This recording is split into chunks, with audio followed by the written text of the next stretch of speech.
নওমি পাশ কাটিয়ে চলে যেতে নিলে আজলান আবার ওর সামনে এসে দাঁড়াল। কোথায় পালাচ্ছ? নওমি একবার আশপাশ দেখে বলল, রাস্তা ছাড়ুন। ছাড়ব না, আগে বলো আমার সাথে কথা বলবে। আপনার সাথে বলার মতো কিছু নেই। আমি আপনাকে চিনি না, আর একজন অপরিচিত লোকের সাথে কিছু নেই কথা বলার। আমি আপনাকে চিনি না কথাটা আজলানের কোথাও যেন বিঁধল। সে মলিন মুখে একবার আর চোখে আদনানের দিকে তাকালো। বাচ্চাটা বড় বড় চোখ করে ওকে দেখছে। বোধহয় বুঝতে চাইছে এটাই ওর বাবা কিনা। কিন্তু সেদিন মা তো বলল এটা বাবা নয়। আজলান ওকে ইশারা করে বলল, বাচ্চাটা মানে আদনান কার ছেলে? নওমি চমকে তাকালো। এই লোক কি বুঝাতে চাইছে? ইনডাইরেক্টলি ওর চরিত্রের দিকে আঙ্গুল তুলছে। সে রক্তাক্ত চোখে তাকিয়ে শক্ত কণ্ঠে বলল, আমার ছেলের পার্সোনাল কিছু বাহিরের কারোর সাথে শেয়ার করতে অনিচ্ছুক।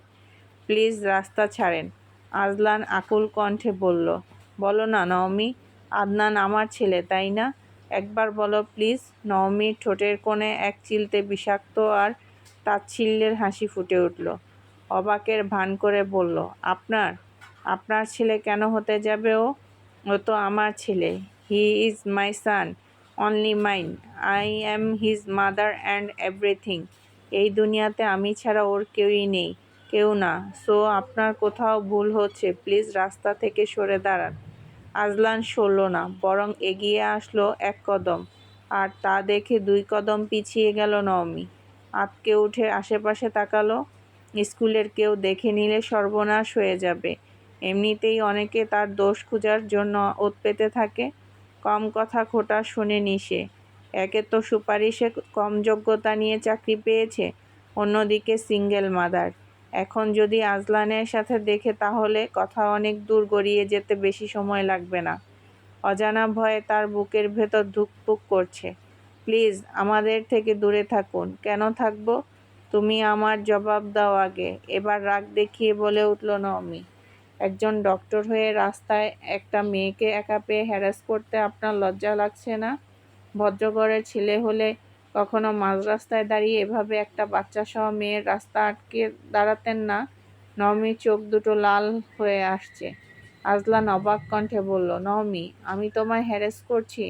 আমি তো হ্যারেস নয় তো কি? এভাবে মাঝ রাস্তায় জেরা করছেন কেন? আপনি আমাকে চিনেন না, আমি আপনাকে চিনি? হ্যাঁ, আমাদের কোনো সম্পর্ক নেই। তাহলে এটাকে কি হ্যারেস বলে না? আজলান কিছু বলতে যাবে, তখনই দেখলো নওমি আর চোখে অন্যদিকে তাকাচ্ছে। সেদিকে অনুসরণ করে তাকাতেই দেখলো 2-1 স্টাফ মাত্রই বের হচ্ছে। নওমির বুকের ভেতর ধড়ফড়ানি তখন চরমে। সে জানে এই শহরে একজন সিঙ্গেল মাদার হিসেবে মাথা উঁচু করে বেঁচে থাকাটা কতটা কঠিন। তার উপর কম যোগ্যতা, তার সুপারিশের খোঁটা তো প্রতিদিনের চায়ের কাপে ঝড় তোলে। এখন যদি এই বিলাসবহুল গাড়ির মালিকের সাথে তাকে কেউ এভাবে তর্ক করতে দেখে, তবে কালকেই স্কুলের স্টাম্প ফর্মে মুখ দেখানো দায় হয়ে পড়বে। আজলান বোধহয় বুঝল নওমির চাহনি। সে নরম গলায় নিচু স্বরে বলল, আমরা কোথাও বসে কথা বলি? বললাম তো আপনার সাথে কোনো কথা নেই। প্লিজ আমাদের পিছু ছাড়ুন। নওমি, প্লিজ বেশি সময় নেব না। একটু ভেবে বলল, আচ্ছা চলো, তোমাদের আমি বাসায় পৌঁছে দিই, তখন না হয় কথা বললে যাবে। নওমি কঠোর চোখে তাকালো, হিসিয়ে বলল, আমি নূরজাহান নওমি, আপনার দয়া নিব না। আমি আমার ছেলেকে নিয়ে খুব ভালোভাবেই পৌঁছে যেতে পারবো। কোনো রকম আলগা দরদের দরকার নেই আমাদের। বলেই হনহনিয়ে আজলান থেকে কিছুটা দূরে চলে গেল। একটা রিকশা পেতেই সেখানে উঠে হাঁপ ছেড়ে বাঁচল। স্কুলের দিকে একবার চোখ বুলালো না, কেউ খেয়াল করেনি ওদের। সে আদনানকে শক্ত করে নিজের বুকের সাথে জড়িয়ে ধরল। এতক্ষণ আজলানের সামনে যে শক্ত পাথরের মতো নওমি দাঁড়িয়েছিল, রিকশাটার একটু দূরে আসতেই তার সেই বাঁধ ভেঙে গেল। হুডের আড়ালে নিজের মুখটা লুকিয়ে সে নীরবে ফুঁপিয়ে কেঁদে উঠল। নওমির চোখের পানিতে নিকাব ভিজে যাচ্ছে, কিন্তু নওমি কিছুতেই নিজেকে সামলাতে পারছে না।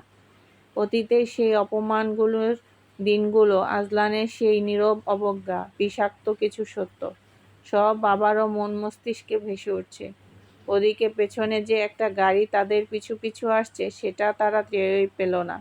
নমি ভাবেনি আজলান ওকে হন্য হয়ে খুঁজবে। আজলান তো ওকে ভুলে যাওয়ার কথা, তার তো অন্য কেউ ছিল। আজলান গাড়ি দিয়ে নিয়ে নমির রিক্সাকে ফলো করতে করতে ওর বাসা অবধি আসলো। নমি বাসার সামনে রিক্সা থামাতেই দূরে গাড়ি দাঁড় করালো আজলান। গাড়ি থেকে তীক্ষ্ণ দৃষ্টি দিয়ে সর্বটা পর্যবেক্ষণ করলো। নমি বাড়ির গেট পেরোতেই গাড়ি থেকে বেরিয়ে এসলো আজলান। গেটের কাছে গিয়ে কিছুক্ষণ দাঁড়ালো। ততক্ষণে নমিরা চোখের আড়াল হয়েছে। আজলান আশপাশ দেখে একটু এগিয়ে দেখলো দারোয়ান বসে আছে। ওকে দেখেই দাঁড়িয়ে বলল, কাকে চাইছেন?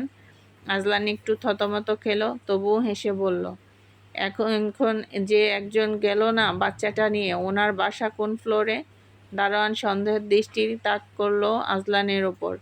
পা থেকে মাথা পর্যন্ত কেমন করে তাকিয়ে বলল, ওই আফার খোঁজ আপনি চাইতাছেন কেন? আজলান অস্বস্তিতে পড়ে গেল। এভাবে তাকালে যে কেউ অস্বস্তিতে পড়বে। সে সামলানোর চেষ্টায় বলল, আসলে উনি আমার একজন পরিচিত আত্মীয়, তাই জিজ্ঞেস করছিলাম। আমি আসতে আসতে তো ভেতরে চলে গেল।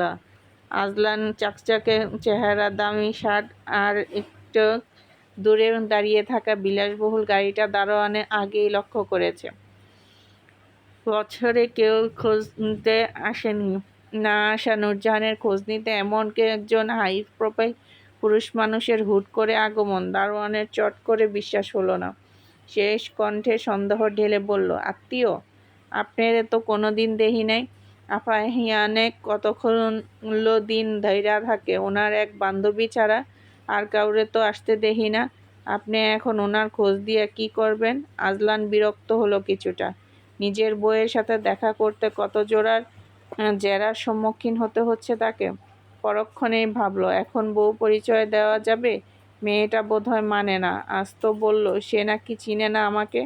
সে পকেট থেকে মানিব্যাগ বের করার ভান করে অত্যন্ত নরম ও ভদ্র গলায় বলল, দেখুন চাচা, আমি সত্যি ওনার খুব কাছের মানুষ। অনেক বছর পর দেখা তো, তাই ওনার ফ্ল্যাটটা চিনতে পারছি না। ওনার নাম নূরজাহান নওমি না? আমি এখন যাব না, জাস্ট জিজ্ঞেস করেই চলে যাব। নওমির পুরো নামটা আজলানের মুখে শুনে দারোয়ানের সন্দেহ কিছুটা কম হলো বটে, কিন্তু সে পুরোপুরি গলল না। আজলানের সেটা বুঝতে পারল। সে আবারও বলল, দেখুন, আমি মিথ্যে বলছি না। আমি একজন ডক্টর। ওনার ছেলে আদনানও অসুস্থ থাকাকালীন আমার কাছেই গেছিল। আমি জাস্ট ওর কথা জানার জন্য। দারোয়ান বোধহয় গলল। সে জবাবে বলল, আদনান বাবা এখন অসুস্থ। ওর 3 তলায় 2 নম্বর ঘরটায় থাকে, কিন্তু আমি ওনার অনুমতি ছাড়া কোনো বাহিরের মানুষকে ওনার ঘরে যাইতে দিতে পারুম না। আফার একটা বাচ্চা লইয়া থাকে, কত মাইনষে কত কথা কয়। ভালো মানুষ আফাটা, কিন্তু মাইনষের মুখ তো আর বন্ধ করুন যায় না। আপনি অন্যদিন আইসেন। আর আফারে যেহেতু চিনেন, তাই ফোন কইরা আইসেন। মাফ করবেন, আমি যাইতে দিতে পারুম না। আজলান হেসে বলল, আমি যাব না আজ, অন্য একদিন আমি জানিয়ে আসব। আমি আজকে খবর নিতে এলাম। ধন্যবাদ চাচা। দারোয়ানের হাতে কিছু টাকা গুঁজে দিয়ে একবার উপরের দিকে তাকিয়ে নিজের গাড়ির কাছে চলে এলো। বুকের উপর থেকে একটা পাথর নেমে গেল। অ্যাটলিস্ট নমির বাসা তো খুঁজে পাওয়া গেল। সে এবার বাসায় যাওয়ার প্রস্তুতি নিল। সে নওমির খোঁজ পেতে গত 3 দিন নাওয়া খাওয়া এক করে ফেলেছে। প্রথমে তুহিকে ফলো করার চিন্তায় ছিল, কিন্তু প্রথম দিন ফলো করতে গিয়ে দেখলো তুহি নওমির বাসায় গেল না, উল্টো ওর এক বান্ধবীর বাসায় গেল। দ্বিতীয় দিন ডাবল অন্য উপায়, আর সেই মোতাবেক খুঁজে বের করলো আবরারকে। প্রথমে সে আবরারকে ফেসবুক আইডি খুঁজে বের করলো। বহু ঘাটাঘাটি করেও কিছু পেল না। হতাশ হয়ে আজলান মনে করার চেষ্টা করলো নওমির সাথে বিয়ের পর যখন ওদের সম্পর্ক ভালো ছিল, তখন নওমি টুকটাক গল্প করার সময় তার খালার বাড়ির কথা বা কিছু বলেছিল। আজলানের আবছা মনে পড়ল, নওমি একবার বলেছিল যখন প্রথম আবরারের ছবি নিয়ে ঝামেলা হয়, তখন আবরার ফার্মেসিতে পড়াশোনা করে বা মেডিকেল সেক্টরে যুক্ত, এমন কিছু বলেছিল।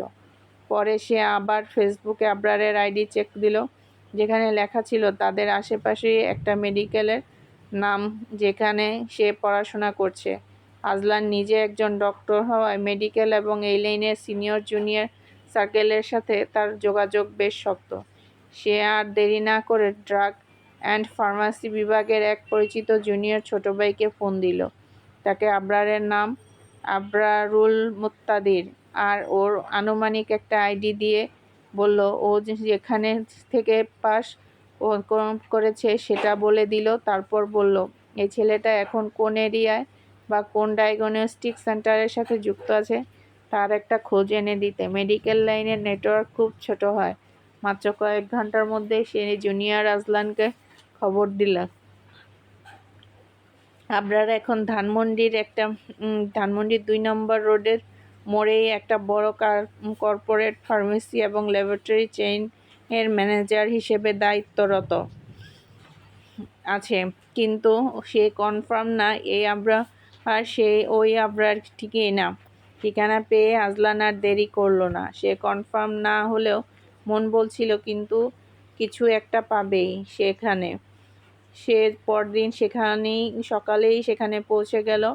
আবরার প্রথমে আজলানকে খেয়াল করেনি, ভেবেছে কোনো পেশেন্ট। সে তার কাজ করতে করতেই ওকে জিজ্ঞেস করলো, জি বলুন।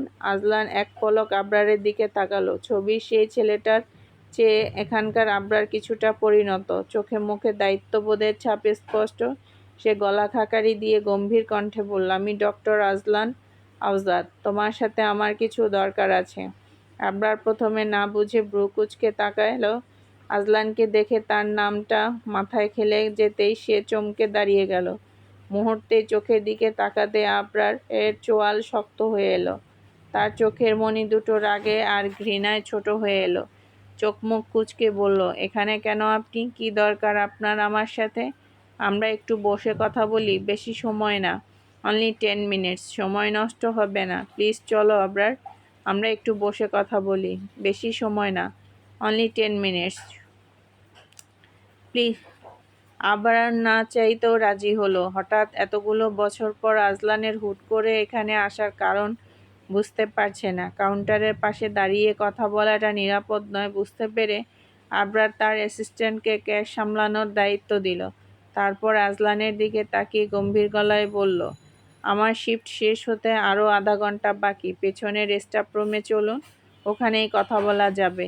কিন্তু আপনার তো কোনো অযৌক্তিক কথা শুনতে আমি রাজি নই।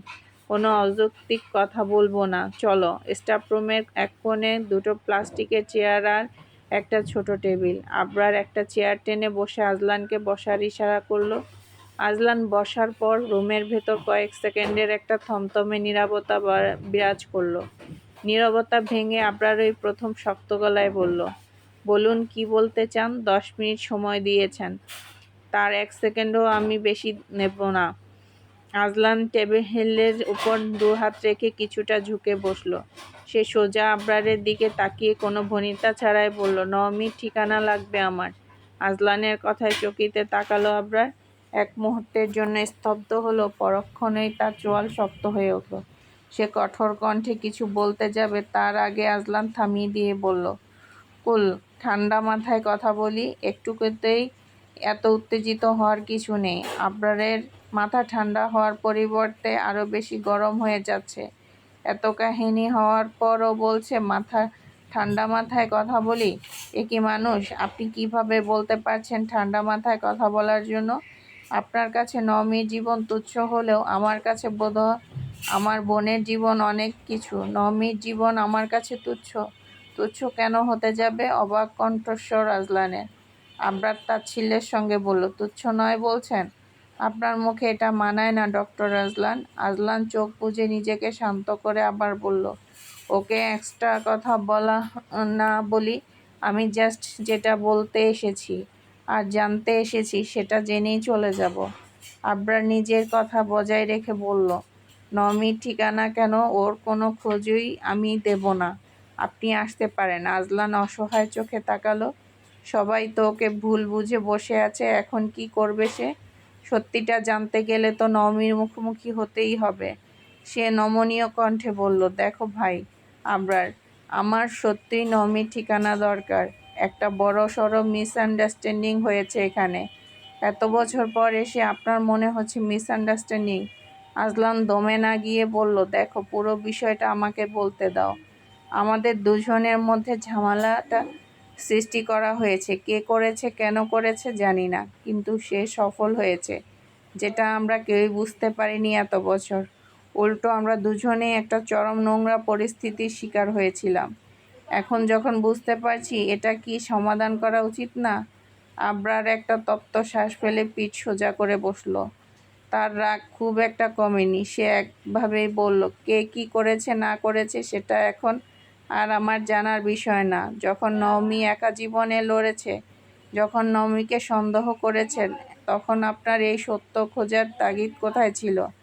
আজ সব শেষ হয়ে যাওয়ার পর এসেছেন সমাধান করতে। শুধু আমার দোষটাই দেখেছো তোমরা, কিন্তু এখানে যে ষড়যন্ত্র হয়েছে সেটা তোমরা বুঝতে পারছো? আমি সর্বোচ্চ চেষ্টা করেছিলাম নওমিকে বিশ্বাস করতে, কিন্তু সব এমনভাবে ঘটে গেল। যাই হোক, যেটা হয়ে গেছে সেটা বাদ। এখন সব ঠিক করার সময়। তুমি প্লিজ আমাকে হেল্প করো। আবরার নিজেও বুঝতে পারছে এখানে দুজনেই পরিস্থিতির শিকার। নওমি ওর বোন হওয়ায় ওর জন্য মায়া লাগছে ঠিকই, কিন্তু আজলানও কম কষ্ট পায়নি। আর নওমিও খোলামেলা কিছুই শেয়ার করেনি, কিন্তু ওর কথায় অনেক কিছু লুকিয়ে আছে, যেগুলো একমাত্র খোলামেলা কথা আলোচনায় উঠে আসবে।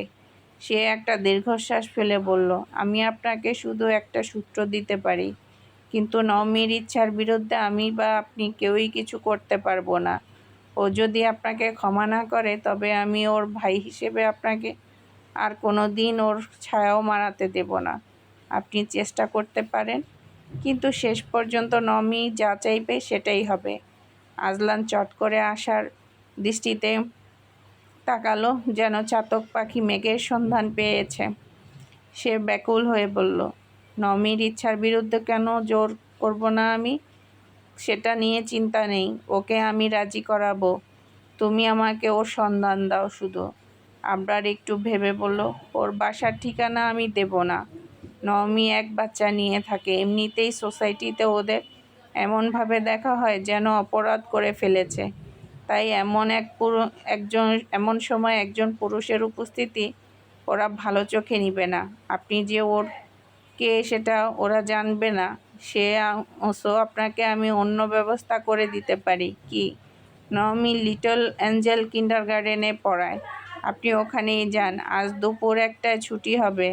তবে হ্যাঁ, মনে রাখবেন, কোনো জোর জবরদস্তি নয়, কোনো রাগারাগি করবেন না। আজলান দ্রুত উঠে দাঁড়ালো, ফোন হাতে নিয়ে বেরোতে বেরোতে বলল, এরপর নওমি আর আজলানের দেখা। আজলান এগুলো ভাবতে ভাবতে বাড়িতে পৌঁছে গেল। অন্য দিনের চেয়ে হালকা লাগছে কিছুটা। এবার শুধু সবটা মিটমাট করার অপেক্ষা। নওমি আর ওর খোলামেলা কথা বলতে হবে দুজনের মধ্যে। কথা না হলে কখনোই ঠিক হবে না। এদিকে নওমি ঘরে আসার পর থেকে কেমন শান্ত হয়ে আছে। সে জানে আজলান এত সহজে পিছিয়ে যাবে না। আদনানের কথা ভাবলেই কান্না পাচ্ছে তার। যদি তার ভয়গুলো সত্যি হয়, আজলান কি ছেলের খোঁজ পাওয়ার কারণে ওর সামনে এসেছে? এখন নাটক করছে নিশ্চয়ই। আদনানকে ওর থেকে কেড়ে নিয়ে তারপর আগের মতো হয়ে যাবে। এই একটা মানুষ কিভাবে এতগুলো বছর পর হুট করে এসে তার গুছিয়ে নেওয়া শান্ত জীবনে আবার ওলটপালট করে দিতে পারে? নওমির মনের পর্দায় একে একে ভেসে উঠতে লাগলো অতীতের সেই বিষাক্ত স্মৃতিগুলো, যেগুলো ভাবলে আজলানকে তার কাছে জঘন্য মনে হচ্ছে। কিন্তু এইটাই চিন্তা, আজলান কেন ওদের কাছেই ফিরছে আবার? ও কি বিয়ে করেনি? ওর ভাবনার মধ্যে ওর অন্যায় টান পড়ল। নওমির ভাবনার সুতোটা হুট করেই ছিঁড়ে গেল। সে নিচের দিকে তাকিয়ে দেখল ছোট্ট আদনান তার মায়াবী বড় বড় চোখ দুটো তুলে মায়ের ওড়না খামচে ধরেছে। নওমি চিন্তা ভুলে হেসে ওকে কোলে নিয়ে আদুরে গলায় বলল, কি হয়েছে আমার আব্বুটার? আদনান আর কচি 2 হাত দিয়ে নওমির গলা জড়িয়ে ধরল। মায়ের কাঁধে ছোট্ট মাথাটা এলিয়ে দিয়ে আদো আদো বলে বলল, তুই আছে না? আসবে তো? তুই খালামণি তো অফিসে গেছে বাবা। কাজ শেষ করে তোমার জন্য চকলেট নিয়ে একসাথে আসবে কেমন? আদনান খুশি হয়ে মাথা তুলে হাততালি দিয়ে বলল, ইয়ে, চকলেট! নওমি ওকে ড্রয়িং রুমে নিয়ে প্লেটে ম্যাট বিছিয়ে ওকে বসিয়ে দিল। ওর কিছু খেলনা বের করে দিয়ে বলল, তুমি খেলো, আম্মু সুজি বানিয়ে তোমাকে খাওয়াবো কেমন? আদনান খেলতে খেলতে মাথা নাড়ালো। রান্নাঘর থেকে ড্রয়িং রুম দেখা যায়, যার কারণে নওমির রান্না করতে আর আদনানকে দেখতে আলাদা শ্রম দিতে হয় না। নওমি রান্না করছে আর আদনান খেলছে। নমি চুলার আঁচ কমিয়ে সুজির বাটিটা নাড়তে নাড়তে ড্রয়িং রুমের দিকে তাকালো। আদনান তার রঙিন পাজল ম্যাটের ওপর বসে একটা খেলনা গাড়ি নিয়ে আপন মনে খেলছে। তার মুখ দিয়ে পিস পিস আওয়াজ করছে। ছেলের এই নিষ্পাপ চঞ্চলতা দেখলে নমির বুকটা জুড়িয়ে যায়। এই ছেলের জন্যই তো ও শক্ত হয়ে বাঁচতে শিখেছে। কিন্তু আজলানের কথা মনে পড়তেই বুকের ভেতরটা ধক করে উঠল। ওর কানে ভাবছে আজলানের আকুল কণ্ঠে বলা একটাই কথা, আদনান আমার ছেলে, তাই না? একবার বলো প্লিজ। সে মনে মনে বলল, আমি কিছুতেই আদনানকে নিয়ে যেতে দেব না। কোন অধিকারে এখন ছেলেকে চিনতে এসেছে? আমি নূরজাহান নওমি, আর আগের মতো অসহায় দুর্বল মেয়েটা নই। নিজের সন্তানের জন্য আমি শেষ সীমা পর্যন্ত লড়ব। নওমি রান্না শেষে ড্রয়িং রুমে আসতে দরজায় বেল পড়ল। কেন কেন বুকটা কেঁপে উঠল ওর। দরজার দিকে এগিয়ে পিল হোল দেখলো বাহিরে কে আছে। তুহিকে দেখে স্বস্তির নিঃশ্বাস ছেড়ে হাসল। নিজের মনেই নিজেকে বলল, কিসের ভয় পাচ্ছিস রে নমি? সে এখানে কি করে আসবে? দূর, মাথাটা গেছে। দরজা খুলতেই কাক ভেজা তুহিকে দেখে নমি বলল, এ কি অবস্থা করেছ আপু তুমি নিজের? বন্ধুরা, আজকের মতো এখানেই। আজকের পর্ব আপনাদের কেমন লেগেছে অবশ্যই কমেন্টস বক্সে কমেন্টস করে জানাবেন। আর ভালো লেগে থাকলে লাইক, কমেন্ট, শেয়ার করতে ভুলবেন না। আমার চ্যানেলে নতুন হয়ে থাকলে চ্যানেলটি অবশ্যই সাবস্ক্রাইব করে দিবেন প্লিজ। আসসালামু আলাইকুম বন্ধুরা।